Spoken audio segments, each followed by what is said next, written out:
So Heather, are you comfortable with the amount of people who signed up for the Easter egg hunt?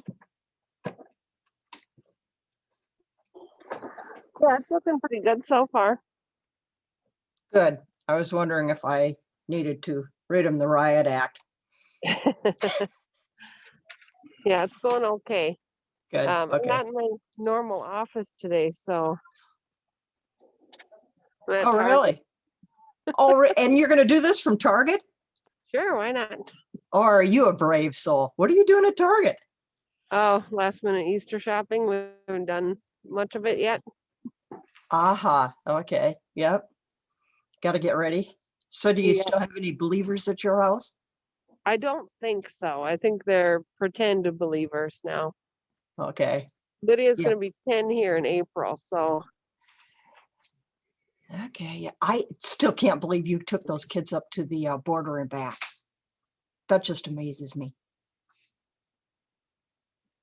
Too excited. 10-hour trip. I'm impressed. Well, we had done, California in like 10 days. So I think we ended up driving one of the days between 13 and 15 hours. Great.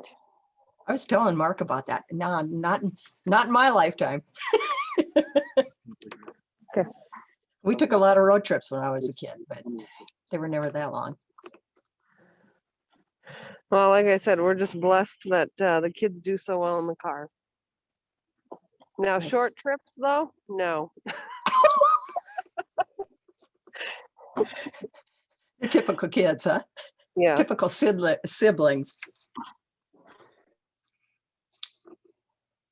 Oh, well, we'll sit here and wait and see who shows up. Okay, I'm just going to be in the background here for a bit. Yeah, I'll let you get your work done. Yeah. I get it.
Hey, Jeff, if you're listening, did you ever fill out your information for the directory online?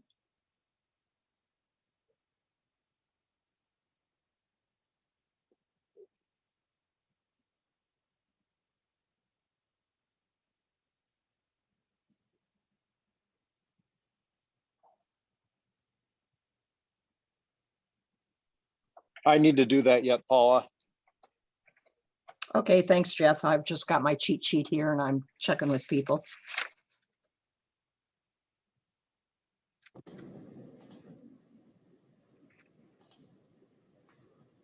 Good. Hi, Paul. I'm going to ask you too. Have you done your updated your directory information online? Not yet. Okay. Knock, knock. This is your reminder. Okay, thank you.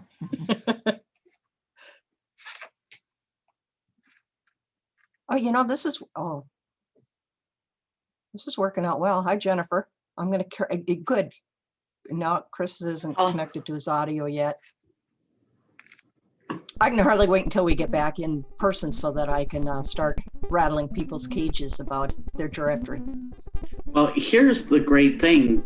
Hopefully, fingers crossed, this is our last Zoom Rotary meeting. Knock on wood. Yes. Chris, you sound like you have that Martian chipmunky sound again. Can we hear you? No, can't hear Chris. No.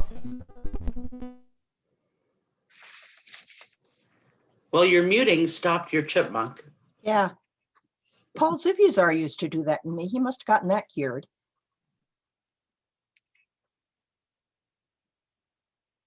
Hi, Lee.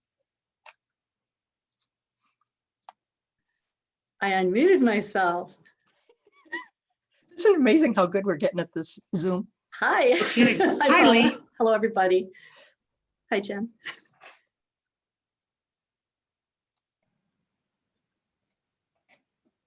So Jen, it's been quite a year for you, hasn't it? With Rotary Oh, I think president? for everyone. I think we're all ready for some kind of normal. Yeah, normal's going to be different now, Yeah, I think. for sure. I was talking to a friend about getting out, and like she says, it's going to take a while for everybody to get comfortable Yeah. being out with other people. You know, this is going to sound strange, but you know what I miss? I'm a hugger. So I miss hugs, you know? It's like just going up and hugging a friend. Personal contact. Yeah.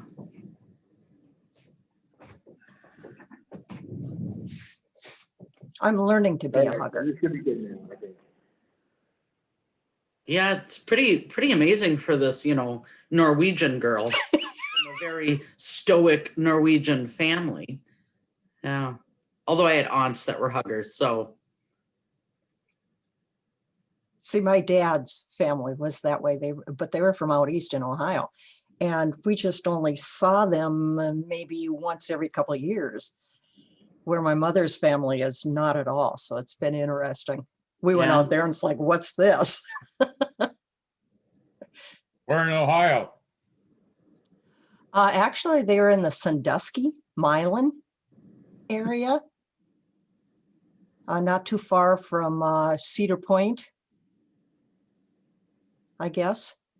My parents made it a point. I never heard about that place until after we'd been back home. Go to find out my grandfather was an engineer there at one point.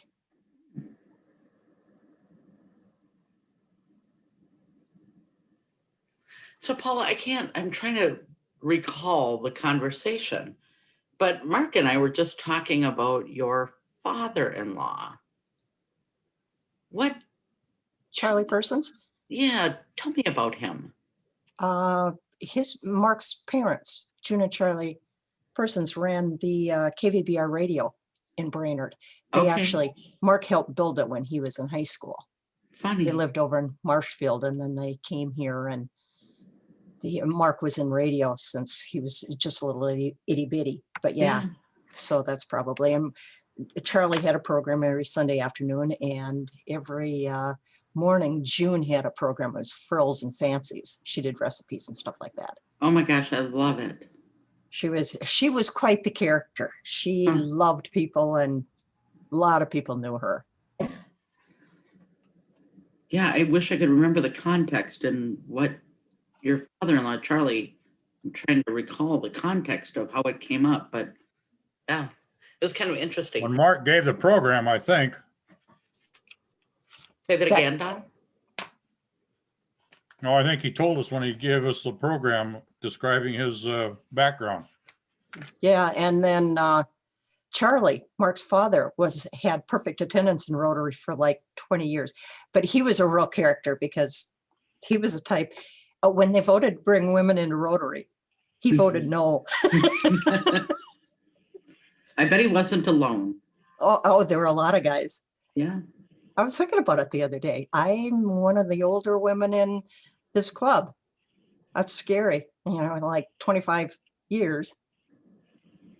Well, it turns out my doing a Rotary great sponsor job. back in Brooklyn Park quit Rotary because of that vote. Oh, there were quite a few in Brainerd that quit. And then after we got a couple women presidents, then we had some guys quit. We had a guy who would quit every time a woman was president, and then he'd join when a man came in.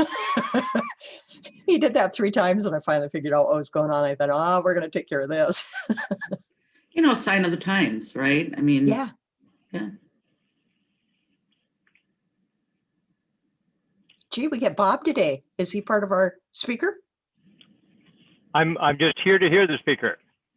Oh. I'm a big fan of Steve's project. Okay. How y'all doing? Good, good. Good. Good. Welcome, Excellent. Bob. Thank you. Good to be here. Bob was district water chair when I proposed the project in 80. Long, Yeah, long really? time ago. And it was a great project. Yeah, I'm really anxious to hear this. I'm excited about your presentation today, Steve.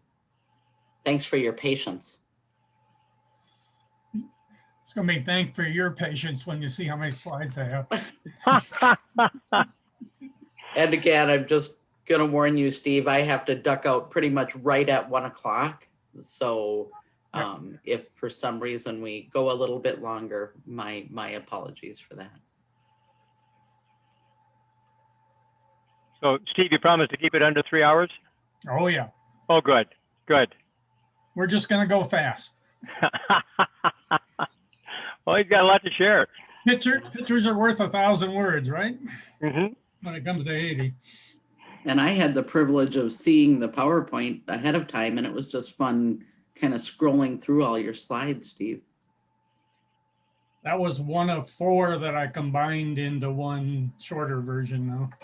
Wow. So we're just teasing your program right now.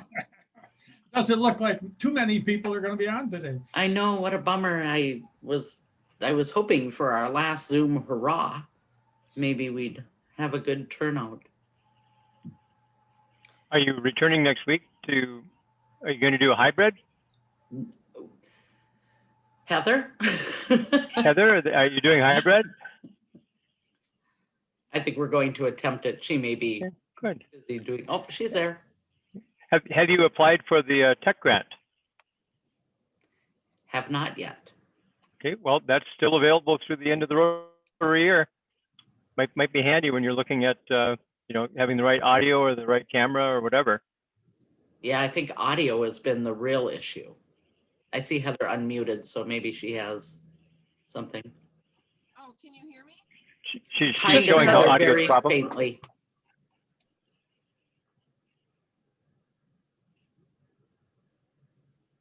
Well, it's the dollars are available, so we hope Thanks. clubs will take advantage of it. Thanks, Bob. Yes, I heard what you guys were saying. So we are looking into that check grant. Great. It's a really simple thing. Doesn't even have to go through the grant subcommittee. Just Keith Brocky. Thanks for making it simple. That was the goal. It must be different than global grants. Much different. Yeah, I think you could spend 3 hours just talking about doing a global grant. Well, it took us 15 months to get through it. Yep. It's quite a process.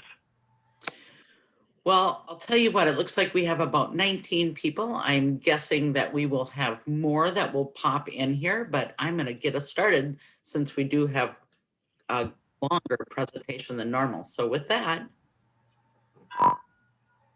if you would please join me in reciting the 4-way test of the things we think, say, or do. Is it the Is it the truth? truth? Is it Is it fair fair to all concerned? Will it build Build goodwill goodwill and better friendships? Will Will it be beneficial to all concerned? I have a mug that has it on. Oh, nice, Steve. So it is still March and Sam Anderson does our invocation, but I do not see him on our call. So Brett, can I put you on the spot? I'd be happy to. Thank you. Yeah, let's pray. Father in heaven, thank you for your love for us. Thank you for this group.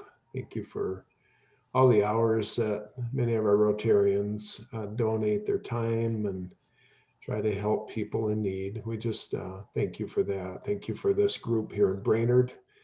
Thank you for the leadership here. Pray that you'd continue to keep our group safe and healthy. In Jesus' name we pray. Amen. Amen.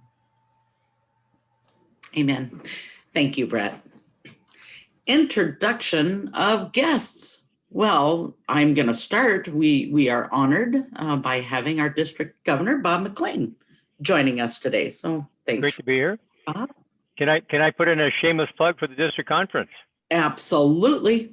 Wonderful. It really is going to be outstanding this year. We've got amazing speakers, starting with John Hugo, the CEO of Rotary International, wrapped up on Friday with Holger Connect, the president of Rotary National. And then that evening, we'll have Susie Howe, one of the directors.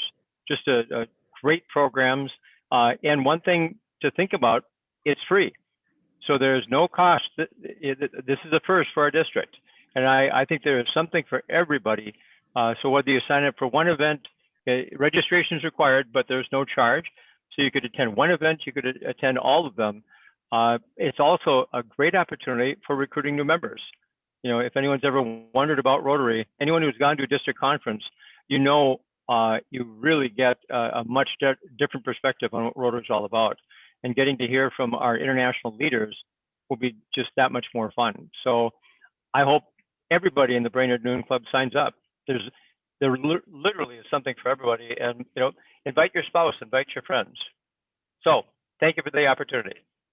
Thank you, Bob, for the plug. Other guests, we have our Assistant District Governor, Don Peterson. And I do not see our District Executive Secretary, Gloria Mink. And then we also have Jill Carlson, who is on the District Training Committee, and Don Ryan, who is on the District Crisis Committee. Again, as always, thanks to those who volunteer at the district level.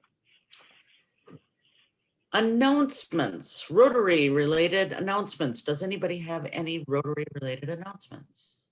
Mark does. Go ahead, Mark. Pete and I were discussing the park project and the structure, and we'll be doing some staining prior to installation of the timbers. So I am going to build 6 heavy-duty sawhorses to hold those timbers. We'll do 2-side stain, let it dry, roll it, do 2-side stain, so it'll be first rate all the way. And to build the sawhorses, I'm going to put a call out to members that might have 2x4s that are sound and maybe not full of nails, but they can certainly be used or new, something you've got up on the rafters of your garage, 8-foot, 10-foot, 12-foot. I'm going to ask Heather to send out an email with that also, but I'll build sawhorses and then we'll get the timbers over to our house here in town. And then I'll probably be calling on the expert stainer, Paula. I saw that smile, Paula. And Buford, and maybe David Tenike, Brian Thuringer. Who am I missing of that quality crew from last year? Maybe Paula can come up with somebody else. Anyway, so if someone would call me, say, Mark, I have some 2x4s that are sound and dry, and we'll make up 6 sawhorses very simply. It's a good design, and who knows, maybe we'll even auction them off at a meeting afterwards. Or I do not want them at my house, so we'll have to auction them off somehow. So that's the project. We need a staining crew in the next 3 weeks and some lumber, and I'll build them up. Actually, the goal was to perhaps start on the sawhorses tomorrow. It's a very simple design, and it's very strong. End of discussion. Thank you, Mark. Thank you, thank you. And we have to make sure that we teach Buford which side to stain though. Okay, there's another smile from Paula. Okay, thank you. Thanks, Mark. Other Rotary, and just on that, Mark, and maybe Heather, you and I could talk about just getting an email out. I think that would be good. And then also as you move forward on the project, if you have a time frame of when you need volunteers to come out there and help stain, that might be a good thing to know as well after you get those sawhorses done and you're ready for staining. Sounds good. Thank you, Mark. Other Rotary related announcements.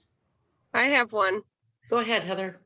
Okay, so the Easter event is coming up this Saturday, April 3rd, Gregory Park. Volunteers needed from 8 a.m. till about 1-ish. They're doing 3 different rounds. Come in the morning and fill candy bags. If you can't make it the whole time period, just come for an hour in the morning to fill candy bags or pop in whenever. We'll put you to work. And really, I'm going to add on to that a little bit. I can't stress that enough. Just for your information, Katie Kaufman, who is our coordinator of the Easter egg hunt, is quarantined, or at least hopefully she'll be back tomorrow, but we're a little concerned. So this may be a desperate plea for all Rotarians, as many Rotarians as can come help to be there. So I'll keep everybody posted and send out an email on Thursday letting you know, but it could be that we're really in need of Rotarians. I'll put in 2 cents. It's a wonderful program. We really have a good time. Bring your spouses, bring your older kids. Hey, it's a great project. Jennifer, is there I've any gone work every that year. can be, is there any work that can be done ahead of time? I'm going out of town for the weekend, but I'd be happy to, fill bags or something like that Thursday, Friday, if there's any need for that. You Thanks, might want to. Candace. Go ahead. You might want to check with the city because they usually slap the stickers on the bags ahead of time. And if Katie's been out for 2 weeks, that might be an issue. So you'd have to call the city Parks and Rec and ask them about that if they've got that taken care of. Okay. Okay. Does anybody have the contact information on hand, or should I just look it up? Candace, I'll forward you something. Okay. And just so you know, Katie has only been home for 2 days, so luckily she's been there. We'll find out tomorrow. So Candace, I'll circle back around and let you know. Okay. I can reach out to Katie. She's working from home, so. Okay. Other Rotary related announcements. I have one more roadside pickup. I don't see Jeff or Aaron here, but that is scheduled for May 18th, just to get it on your radar. And just a reminder that kids under 12 need permission, and there are forms that have to be filled out ahead of time. So just make sure that you're aware of that if you're planning on bringing kids with you. And my last Rotary related announcement is next week, starting April 6th, we will be back to meeting in person. The board did pass a motion that we are going to meet at Dennis Drummond Wine Company starting April 6th. So I am looking forward to seeing all your faces in person instead of on my computer screen. So yay for some kind of normal. Are there any other Rotary related announcements? All right, seeing none, I am going to turn it over to Andy Rangan, our Sergeant at Arms. Just Andy, if you could, keep it a little more brief, I'd say no more than 10 minutes. That would be fantastic. Then we can get right into our presentation. Good. Yeah, I don't think we need to, we'll just jump right in here. Happy Dollars. I know I was been gone through here and probably for good reason to say, just as a quick photo share, spent some time in where it was a lot warmer. Now came back to the weather today. Yesterday was a fine transition. Today, when the wind speed and the temperature were almost equal, that was not a good return. But spent some time in Florida, so had a blast with that, and went very well. So I'll open it up for anyone else to do some sharing. Just a comment, Andy, you have a beautiful family. Oh, thank you.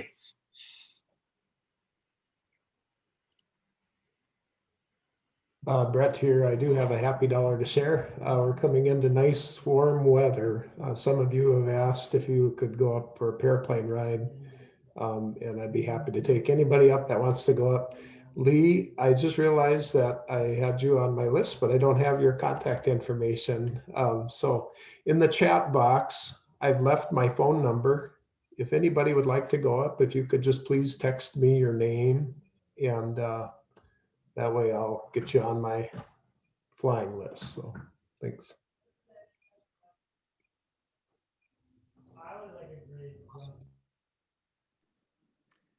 Well, I also have a happy dollar. I'm excited to help with the Easter egg hunt on Saturday, but I do have to duck out a bit early because I have my first vaccine on Saturday, and super excited to have that be scheduled, and so glad it got opened up to those over the age of 16. So yay for my first vaccine. And Andy, I'll throw in a buck. I'll have to owe you. Not sure how I'll get it to you, but I'll owe you. This is I could have gotten by with this for free, but it's another Rotary announcement. April 1st, if you check the website, the front page of our district website, April 1st is a Women in Rotary event that District Governor nominee Kay Biga will be facilitating. So it's in the afternoon, and again, check the district website. It sounds like she's got an excellent speaker on the topic, so it could be well worth people's time. That's April 1st. Great. Thank you. A quick happy dollar here. I was able to go golfing yesterday, and not only golfing, but I golfed in shorts, and it was 75 degrees. It was awesome. Wow. Yay, golf. You gonna do it today again? I'll pay a happy dollar if you do it again today. No, thanks. I like to give a happy dollar. I got my second shot yesterday. If I was in Minnesota, however, I would have had it a month ago. And it's good to have it accomplished. Florida is a little bit slower for so many seniors here that it takes a little bit longer. Be home in a couple of weeks. Great to be at Rotary today. That's great, Dan. I'll give a happy dollar.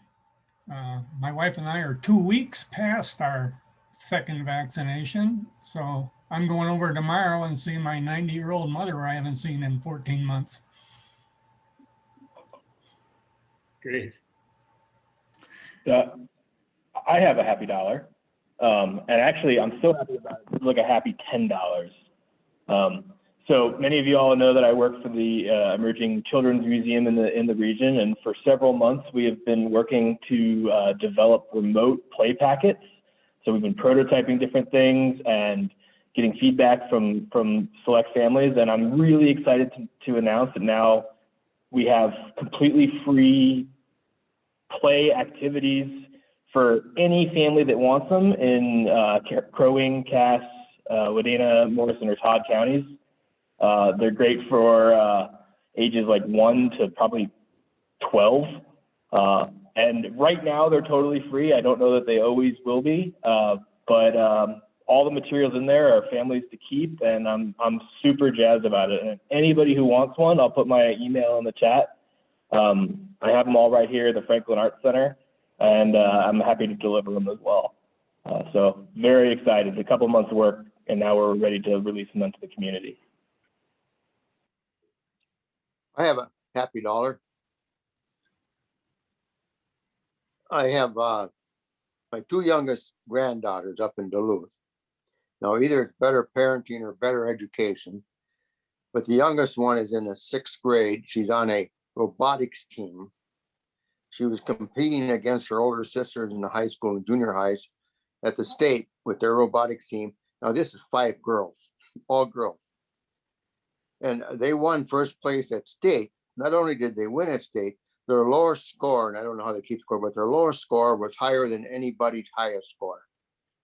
And yeah, I added to that, she tells me, and I want to attend MIT when I go to college. I never even thought of college at that age. And her older sister says, I want to fly airplanes. I said, what kind? Oh, she said 105. I want to go to the Air Force Academy. Way beyond where I was at that age. Unbelievable. So I'd say either education or better parenting, but it's great. And I'll give that $10.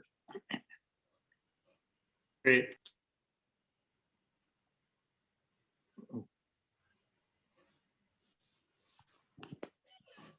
Anyone else, or why do we keep it rolling, Jennifer? Thanks, everyone. Thank you, Andy. All right. Well, I'm just going to get right into this. Been talking to Steve about this presentation for quite some time, and I am so thrilled that we finally have the opportunity to hear from Steve Scherner about the Haiti water project that he worked on. So without further ado, Steve, I'm just going to turn it over to you. All right, well, I'm going to try and do a screen share here and see if we can get going. Where is it? Here it is. Can everybody?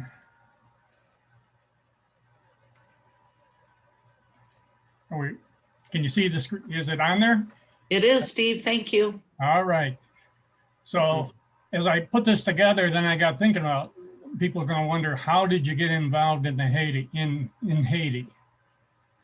Well, it turns out my daughter worked at Mayo Clinic, and one of her co-workers was part of an annual medical mission to Haiti through the Woodland Hills Church in St. Paul. And she needed sponsors, so we sponsored her for several years, and then she wrote a newsletter in 2009 bemoaning all the issues with waterborne diseases and repeat customers, if you will, or patients. And the fact that without electricity, they had to turn patients away at dark. So here's what they were doing. This is Pat, who we sponsored, treating patients. This is the kind of line of people that came. People came from 5 to 10 miles away, walked in order to get treated. They were seeing up to 1,000 patients a day. A lot of different issues, but lots related to waterborne diseases. So, yeah, parasites, skin lesions, all the other dysentery, all the other things that come with waterborne diseases. So that got me looking at what the issue was and doing a little research on waterborne diseases. We all know water is essential to life, but what I didn't know is that there's nearly 1 billion people that don't have good water, and 2.5 billion people don't have sanitation, according to World Health Organization. More than 80% of all sickness in the world is attributed to unsafe water and poor sanitation. For lots of regions of the world, it's a struggle every day just to get water, and that's true in Haiti as well. A family of 4 needs at least 4 gallons of water a day. These are your common bacterial waterborne diseases. We've all heard of them: E. coli, dysentery, etc. What shocked me was that there's 3.5 million people die each year due to unsafe water and malnutrition.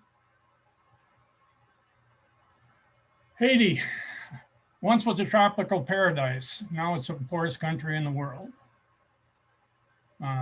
Haiti makes up 1/3 of the island of Hispaniola. They speak Creole. It's about the size of Maryland, population 10 million, 2.5 million in the capital of Port-au-Prince. Haitians live on $2 a day. Half the kids are malnourished, and 8% of newborns never see their first birthday. It's had a long, bad history of brutal dictators, corruption, drugs. There's still voodoo there. The average life expectancy of a male is 52 years. In 2010, they had an earthquake that killed several thousand, 100,000 people and left 1.6 million homeless. And when the UN came in, they brought with them cholera. There had never been cholera in Haiti before that. Port-au-Prince was a mess. We were there in April after the earthquake in January. this is what people were living in. This is the way the city looked. So, as I said, cholera didn't exist there prior to 2010. They've now had over 1 million cases and over 10,000 deaths. The good news I found in updating this presentation and looking is the UN reported there were no cases in 2019, so they seem to have it contained now. In 2010, here we go. Uh-oh, I'm stuck.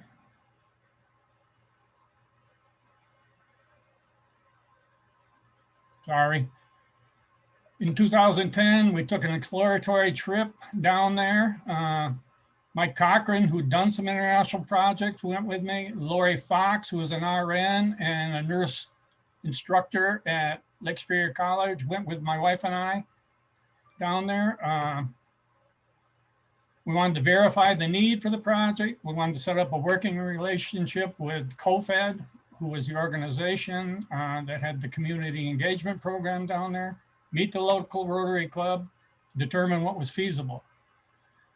We carried 8 suitcases of donated vitamins, clothes, and school supplies with us on that trip. So here's the group. COFED is a religious-based group out of St. Paul, sponsored by the Woodland Hills Church. Nick and Madeline are the field directors. They were native Haitians that are US citizens. They had to flee because they were on the hit list for the dictator back in the day. They have a sustainable community development model, and they were working in the village of Lagoo that the medical mission was at. This is them. This was a mission house we stayed at. There's the staff and folks living in the mission house that we stayed with, made us great meals. A little bit about the village of Lagoo. It's in the mountains. It's near Camp Perrin. I'll show you the map in a second. 6 hours away from Port-au-Prince, 1,600 people, 130 households. Give you some sense. It's on the southern peninsula there. You can see the star for it. This is what the region looked like, which was surprising when we got there to see what it really looked like. These are the typical domiciles in Lagoo.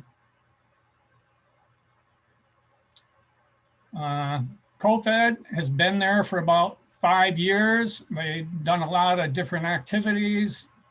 They're listed here. I'll show you some pictures. They had a really community engagement program with lots of committees and a structure, leadership structure. This is us meeting with the water committees to talk about what the needs were in that. They built a school and they were building a classroom a year as the kids advanced. So they were up to grade 4 at the time, I think. And this is school. So they've done well getting that built. Kids in school. School kitchen and latrines. And they were proud, frankly, to even have the latrines. They had a lunch program. And this is rice and beans with a minuscule amount of a vegetable. These are the kids. And I'll tell you, every plate came back clean. They had an agronomist there that was like an intern and showing them how to grow crops and do something other than just corn.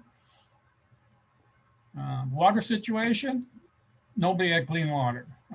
Lots of chronic disease, had to be hauled by hand. There's a river, there's springs, but everything was contaminated. Typical clothes washing along the river, bathing, cattle, goats, everything. That was a spring that we tested that was contaminated. We went all the way up to the start of the river, which came out of the mountain as a spring. It was contaminated. The lagoon, which is right there near the village, was super contaminated. There's a little hydro dam there that had been built years ago. So with cholera breaking out in the village, in the country, they had been looking at a centralized water plant. When you looked at the logistics of people walking 3-4 miles on muddy trails to come and get water. We decided there had to be a better way. Pure Water for the World was doing biosand filters. And so we looked at those. They're heavy, they're awkward, they have all kinds of problems. They mentioned to me Sawyer filters, and so we started looking at those. They're a membrane filter. It came from kidney dialysis technology. They had two different models. We looked at both.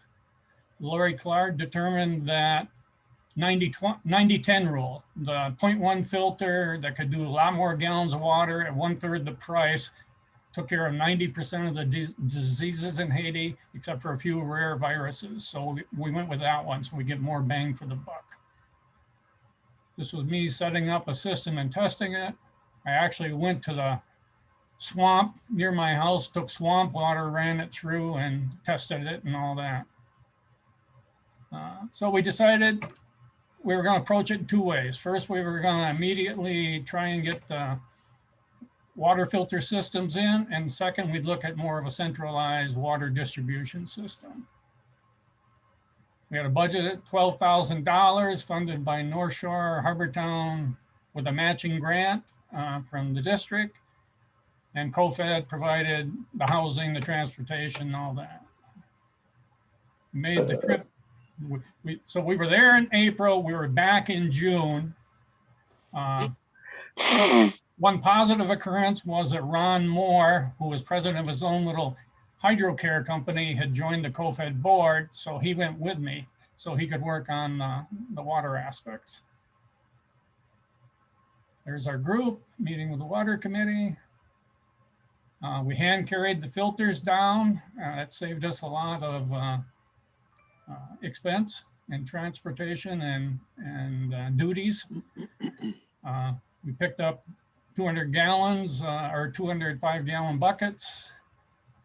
These two gentlemen made 1,000 cinder blocks for us for those stands that I decided to use. There's very little wood in Haiti because it's deforested and they make charcoal out of everything. So we decided on the cinder blocks. Went and picked up supplies in the big storage tank and whatnot. Started assembling the filters ready for distribution day. Set up a demo system for the community leaders and the water committee. And their comments were, it was their first taste of light water. They were so happy to have it. We did the distributions. We put up this system for the school that has 150 students. To fill the water system, it cost me a soccer ball. These young men carried 250 gallons of water so we could fill the storage tank. This is what a system looked like, but the problem we ran into, we had decided on filters for pods of huts to be shared. And these things were so precious and other people came through the village that they kept them inside. Nobody would put the systems outside. So what we ran into is we needed 80 more systems so every family could have their own system, which made a lot more sense in the end for being taken care of and all that. So COFED and Rotary Club split the $6,000 of cost, and by August, we had another 80 systems in service. 2 years later, the medical mission, no cholera, no typhoid, no serious injuries, a lot less disease, kids were healthy, nurse was happy. They actually in 2013 quit doing medical missions to Lagoo and went to a couple other communities. We followed this with a phase 2 project, also supported by North Shore and Harbortown with the help of the district. Complete the academy, put in a pressurized water system and a power supply to go with a pressurized water system. Here was the funding sources. The district provided $21,000. This was the one-story academy with a leaky old roof. This was a frame for pouring a second floor in order to add 2 more classrooms. the whole village showed up in order to work on this. 16-hour pour. And that's the community engagement. That's how much engaged that whole community was. These are the blocks that were made and being carried up. The building of the second story, actually they built 3 classrooms. So there's a school nearly complete. Ron was working on the water supply, and we were looking at well and pumps or pumping from the lagoon and filtration systems. And then it turned out there'd been an old iron pipe distribution system built down the hill from another village where there was plenty of reliable source of water. So we went up and talked to that village, tested the water, seemed like a good source. If we could bring it down into Lagoo, we wouldn't need pumps in that because it was all downhill. So by hand, the villagers dug this 3 miles of pipe of ditch for the pipe to go in. The test went well. The pipe was buried. I will have to say, in between, we had a tropical storm that actually washed out and filled in half the ditch that had to be reopened up. But because the water could get turned off at times, we also built a couple of cisterns on the way down to the village, and one with which they put a chlorinator in so that you could do some chlorination of the water. Here's Ron when in some of the distribution stations that were put in, so the people only had to do a short distance in order to get water. I, meanwhile, worked on the power system. I went back to the village one summer in June after that tropical storm. The road had washed out. So in order to meet with the village leaders, a translator and I walked 5 miles into the village. We came up with a plan for the power side of things. We no longer needed big pumps for pumping water in that. So it was more what we could do to meet their desire for electric appliances and electronics and stuff. So we had a plan, and I'll talk a little bit more about that in a bit. Other projects that were done while we were there and working, there was a health clinic built. Previously, the school nurse had worked out of the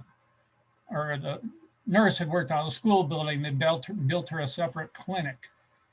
Actually, my family did a Haitian dinner in Lake Nebagaman and then a garage sale, and we raised $5,000 in order to equip the clinic.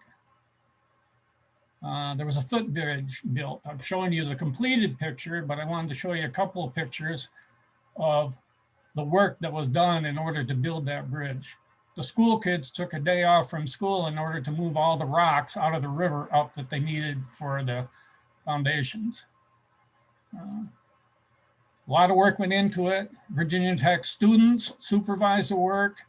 An NGO provided the materials that they had left over for some other projects.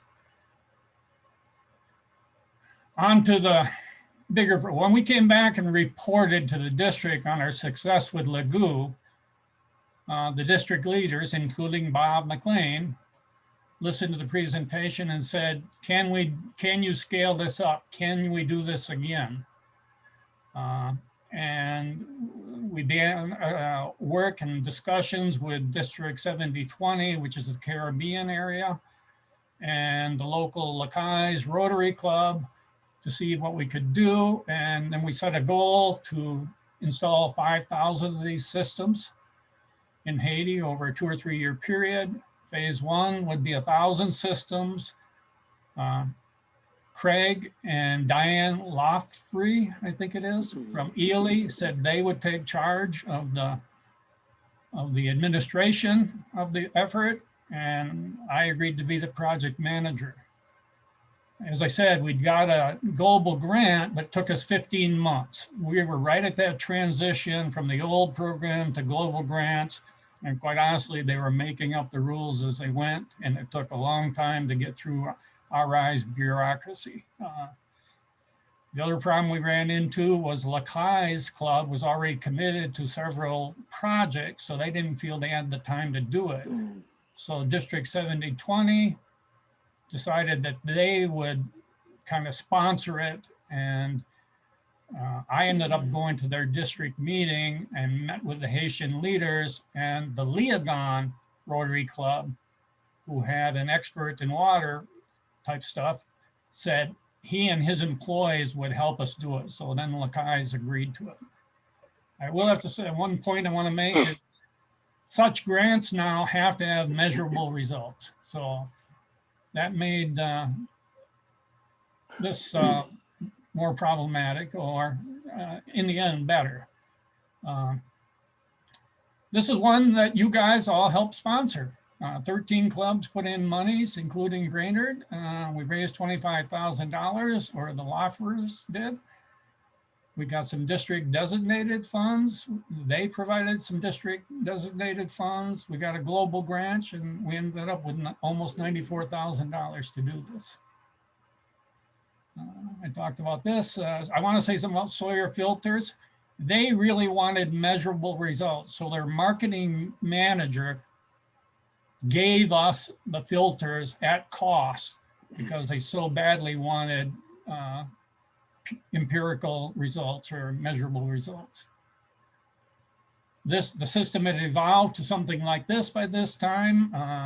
The Leogon Club had designed this stand made out of rebar in order to hold the system. It cost us more money, but we decided to go with it instead of locks. And here's what you would think would go fast, and I'm used to. We planned for 2 years. It actually took 5.5 to get this done. There had to be pre and post health assessments done. A lot of stuff got delayed due to Hurricane Sandy and Matthews. We did the distributions and had most of those done by 2016. In 2017, we're in the process, and these are some of the distributions to give you an idea of what all was about. Here's Evan from the Ely Club, went with me on one trip.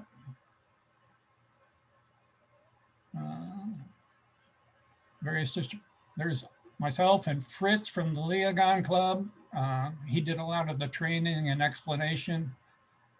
You can see the water we put in the filter, and then I drank what came out, even though there was color.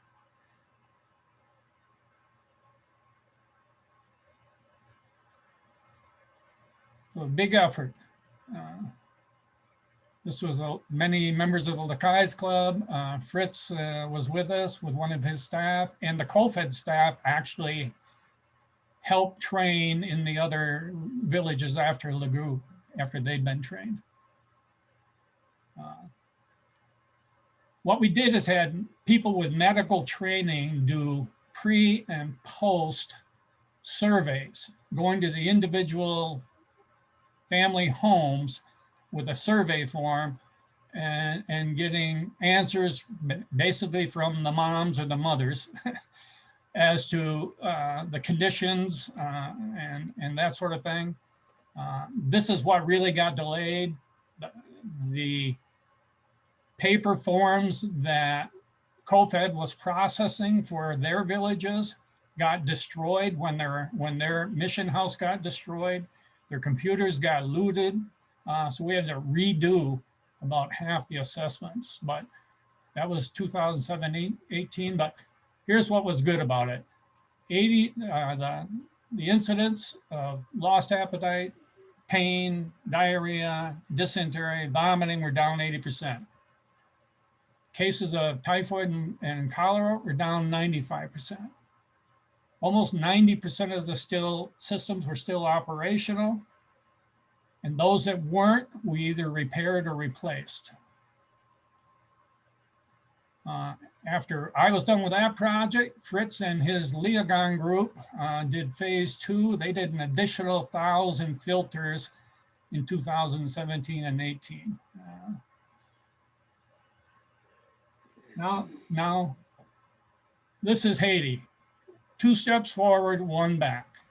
we talked about the hurricanes and and what happened. I want to show you what happened in Lagoo. 135, 139 homes severely damaged.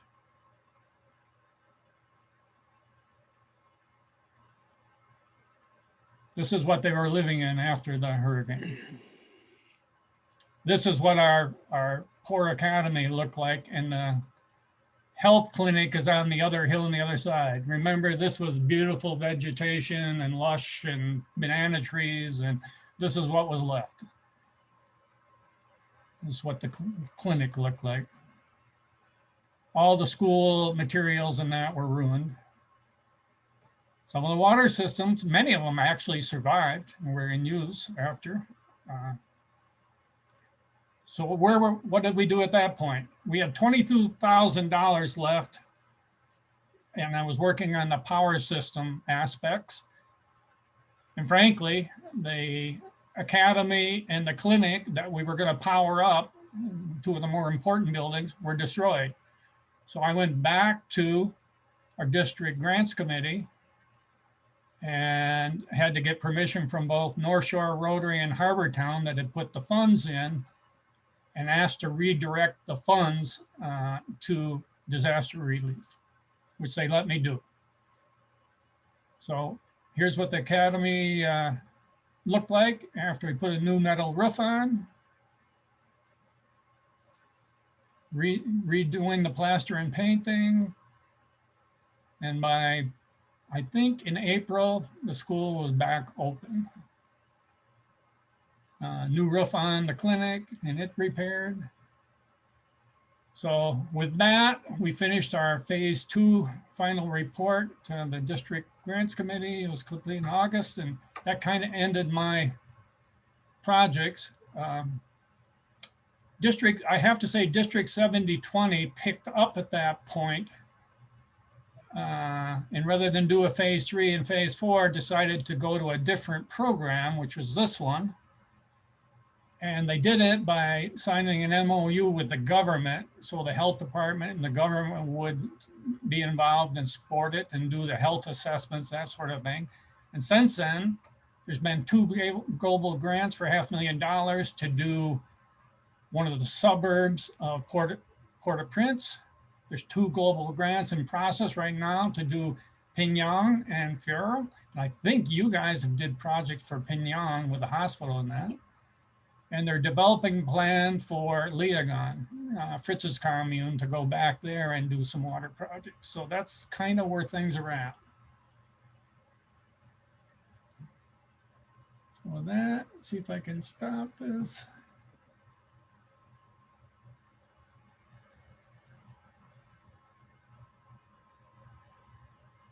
And come back. I tried to cover a lot quick. I know there might be some questions, but I wanted to try and cover the whole span of 8 years. There were a lot of positive occurrence and some negative things. When we did that first exploratory trip, there was a lot of insurrection and demonstrations and that going on after the earthquakes. We actually bought global rescue evacuation insurance before we left. And when we went to leave to come back, nobody felt safe with us driving back to Port-au-Prince. So they actually put us on a commuter flight out of the local airport and flew us into the airport in Port-au-Prince in order to get on our flight to leave the country. So we had some different experiences. A couple of times our driver going to different things to pick up supplies and that, we ran into roadblocks and he had to talk our way through it. So this was not an easy thing to do, and it took much longer than I'd have thought to get it done. So any questions? Steve, I have a question. Did you run into any type of corruption that you had to overcome? Yeah, to get supplies into Haiti, the port officials and the customs officials often have to be bribed. I let the local Haitian folks handle that for us. And we avoided some of that by actually sending the 1,000 filters by airplane into Pyongyang, where the local Rotary guy there had a relationship with the customs people, and he got it through for 1/10 of what we'd have had to pay in Port-au-Prince in bribes and that to get the stuff in the country. Okay, interesting. It always seems to come into play. Yeah. I'm curious about the filters. How often do those have to be changed, or they can't be permanent? They're good for up to 10 years. I didn't, that there is a syringe that comes with them, and you backwash them after, say, a day or two's filtering water. Depending on how muddy the water is in that, you backwash them with clean water. And we explained, and that was part of the training, is the hygiene, because when you backwash them, that water that's coming out is full of all that germs and bacteria and stuff. So we had to be very careful to explain to them that had to be treated carefully. You take it out, you dump it out on a rock so that the sun gets it and kills a lot of that bacteria and that. So there was quite a bit of training that went into how to treat these things and the hygiene with it. But like I say, 90% we're still working 4 and 5 years later. Steve, this is Rick Bricker. I have a question about the country, or the government of Haiti wants to bring water to the entire country, and they have this program that is supposedly supposed to do that. Is that what you were talking about for Pyongyang? Yeah, that's the hand wash program. Okay. And have they gone anywhere with that at all? Oh yeah, they're on what, 4 or 5 global grants now. Well, I know they're on the global grants. I met the guy in Atlanta when I was there for a convention. Okay. Or in Hamburg, rather. I don't remember where I was. Okay. But it seemed like that they were having trouble getting off the ground. One of the things that they were asking the Haitian people to do was to pay for the water. And that seemed to be a big obstacle with the Haitian people. So I was just wondering if they're making any headway as far as bringing water to the villages, or... Yeah. My understanding with hand wash is they're trying to, and it's not just these filter systems. They've gone beyond that. This is wells and purification systems and a lot of that. They're setting up as businesses that, yes, somebody's got to pay something for their water. In other words, in order for them to be sustainable, someone's got to maintain them, take care of them. So they're trying to set that up in a way that they're sustainable, and that means there has to be some revenue coming in. The bad part is people in Haiti are living on $2 and $3 a day. So exactly, and I questioned them about that because I found it hard to believe that they were going to be able to accomplish it because of the fact that the people in Haiti just don't have money. Right. Yeah, I agree. You can't squeeze, and if they get something for free, even if it's the village well or whatever it is, they get something for free, and then you bring in something that says, well, you're going to have to pay for this service. They're not going to handle that real well. Well, one thing I saw, even in Haiti, but I've heard about it, a lot of Rotary projects are not sustainable. You put in a well, put in a pump, no one's trained to maintain it. The pump quits and the whole thing goes to hell, okay? Yeah. And Rotary has gotten very good about not letting that happen. So even though I bemoaned 15 months to do the global grant, part of their process is to make sure they don't do projects like that anymore that aren't sustainable. The Faith Project, which does a lot of work in Haiti and that we partnered with, we have taken over a couple of community water sites in several villages because we're really good at doing that, and they belong to other organizations, Food for the Poor mostly. And that was the problem, is that you come in and you put the water systems in, you don't train anybody. Right. And what we also ran into was the fact that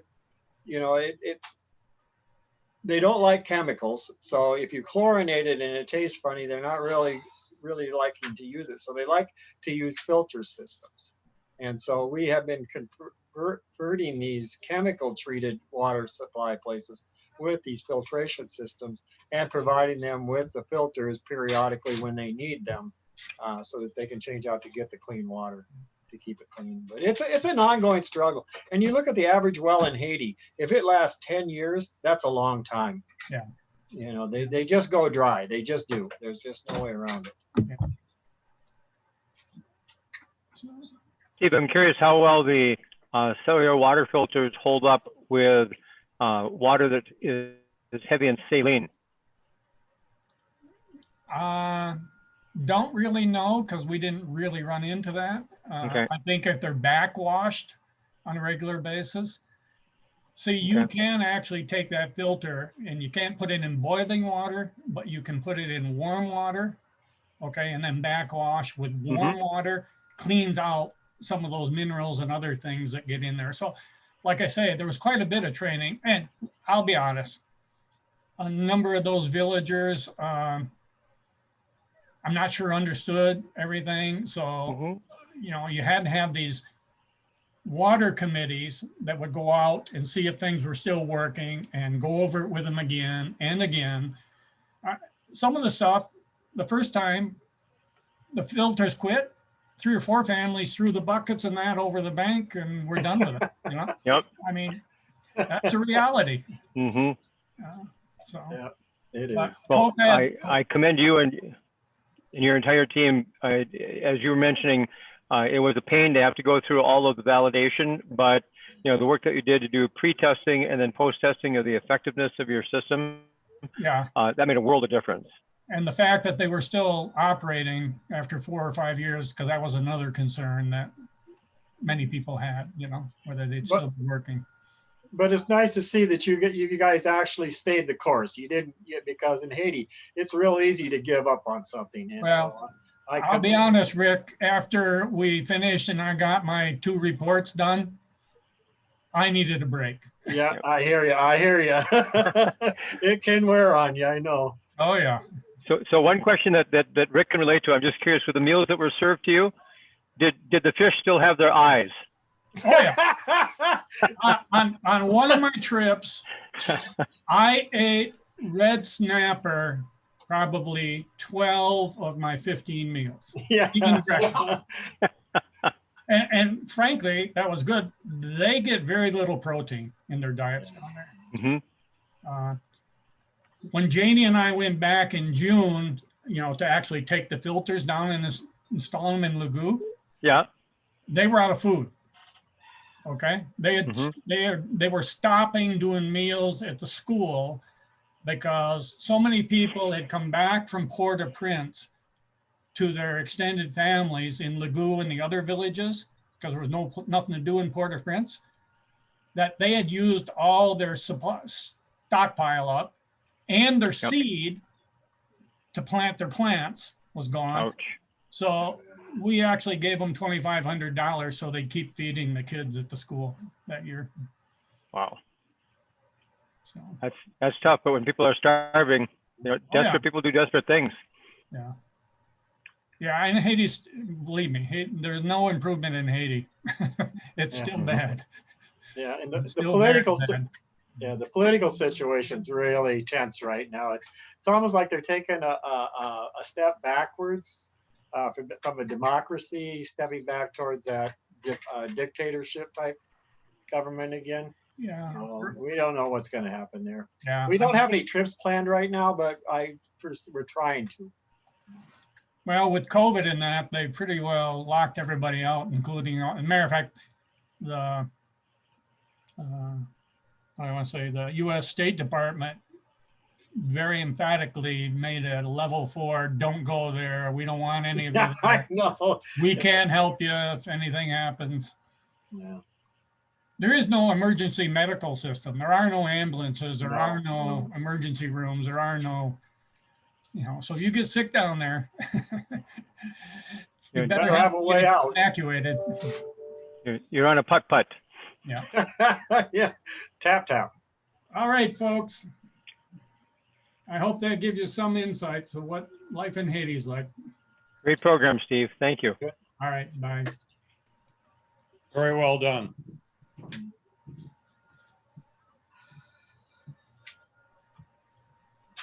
Well, I see your president has departed. So do you have a president-elect that closes us out, or does that go to the assistant governor?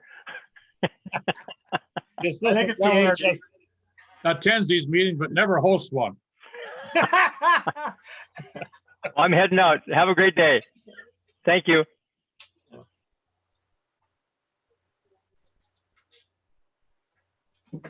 I think they shut it down. So if anybody's still here, remember to sign up for the Easter egg hunt on Saturday. It is a good time.